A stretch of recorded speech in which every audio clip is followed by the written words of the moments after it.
মা কি করছো? এই যে এগুলো স্পাউট হতে দিয়েছিলাম, তো সেগুলো এখন ভিজে গেছে, জল থেকে তুলে এতে দেব, তাহলে খুব বেশি জল পাবে না, স্পাউটটা বেশ ভালো সুন্দরভাবে হয়ে যাবে। তো তুমি এইটার মধ্যে করছো কেন? এটা না, কি এটা? দেখো। দেখি কি আছে, কি এনেছিস।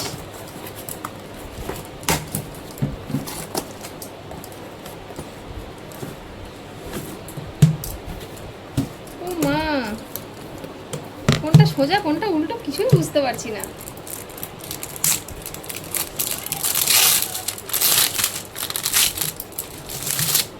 হ্যাঁ, এগুলো আমি দেখেছিলাম কিন্তু নেওয়া হয়নি। এই ভাঙা ঝুলিটাতেই করতাম, যাতে খুব বেশি জলও না পায়, হালকা করে জল স্প্রে করতে পারি, সেজন্যই রেখেছিলাম। বেশ ভালো। এগুলো কিসের জন্য দিয়েছে? তো বলতে পারছি না, তুমি দেখে নিও।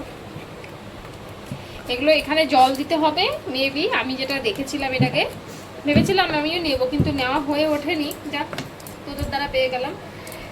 এখানে জল দিতে হবে, জলের মাধ্যমেই। আর এটা তো বন্ধ করে রাখতে হবে, এর জন্য তো আলো বাতাস সেরকম একটা দরকার নেই। ব্যাস, তাহলে তো এবারে এটাতেই আমি করব। এই যে, বাট কি এখানে রাখতে হবে নাকি সবার উপরেটাতে? হ্যাঁ, সবগুলোতে আলাদা আলাদা করে, যেমন আমি এটার মধ্যে দিয়েছি। এই যে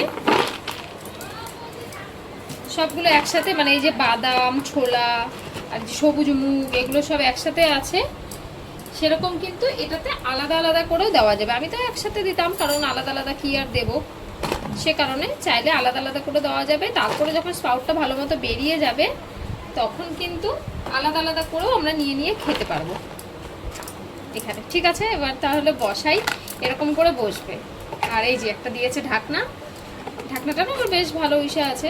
এই যে ধরতেও সুবিধা, তোমাদের যদি নিতে পছন্দ হয় জিনিসটা, যদি নিতে চাও, ভীষণ ভালো, অনেকটা বড়, এই দেখো অনেকটা বড়। যদি নিতে চাও, কমেন্ট বক্সে লিঙ্ক দেওয়া রয়েছে, চেক করে নিও।